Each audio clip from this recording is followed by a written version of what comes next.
साथियों, इस समय हम ऑनरेबल हाई कोर्ट इलाहाबाद परिसर में हैं। लंच का समय चल रहा है। साथियों, अभी एक जजमेंट आया हुआ है, बहुत महत्वपूर्ण जजमेंट है अपार्टमेंट्स के बारे में।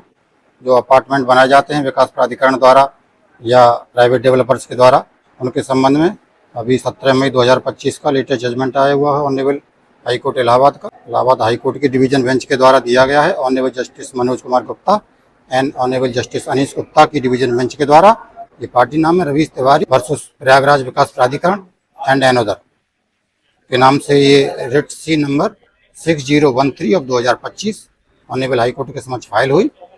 इसमें ये स्पष्ट कर दिया है कि अब जो डेवलपर है, भवन निर्माता है, चाहे वो विकास प्राधिकरण हो चाहे वो प्राइवेट डेवलपर हो, अब भवन निर्माण करने के बाद अपने दायित्व से छुटकारा नहीं पा सकता, अपने दायित्व से पल्ला नहीं झाड़ सकता और अपार्टमेंट्स को अपनी खस्ता हालत में नहीं छोड़ सकता। इसमें यह स्पष्ट कर दिया गया है कि अपार्टमेंट बनने के बाद जैसे ही 60% जो अलॉटीज होते हैं, ओनर जो अलॉटीज होते हैं, उनको अलॉटमेंट देने के बाद, उनको पोजेसन हैंड ओवर करने के बाद, डेवलपर हैं, भवन निर्माता हैं, चाहे वो प्राइवेट डेवलपर हों या विकास प्राधिकरण हों, उनकी ये ड्यूटी है कि वो अपार्टमेंट एक्ट के सेक्शन 14 के अंतर्गत एक सोसाइटी का गठन करेंगे। सोसाइटी रजिस्टर्ड होगी और वो एक अपार्टमेंट बिल्डिंग के लिए एक सोसाइटी ही होगी सोसाइटी रजिस्ट्रेशन एक्ट के अंतर्गत।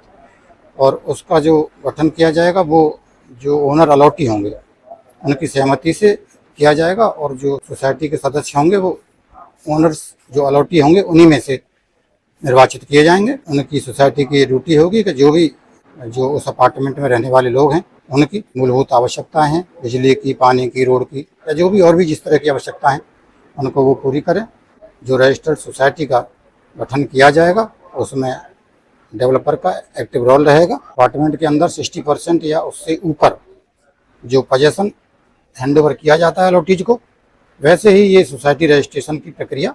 तो अब ये स्पष्ट हो गया है कि भवन निर्माता डेवलपर जो होते हैं अपार्टमेंट का कंस्ट्रक्शन करने के बाद वो अपने दायित्वों से छुटकारा नहीं पा सकते।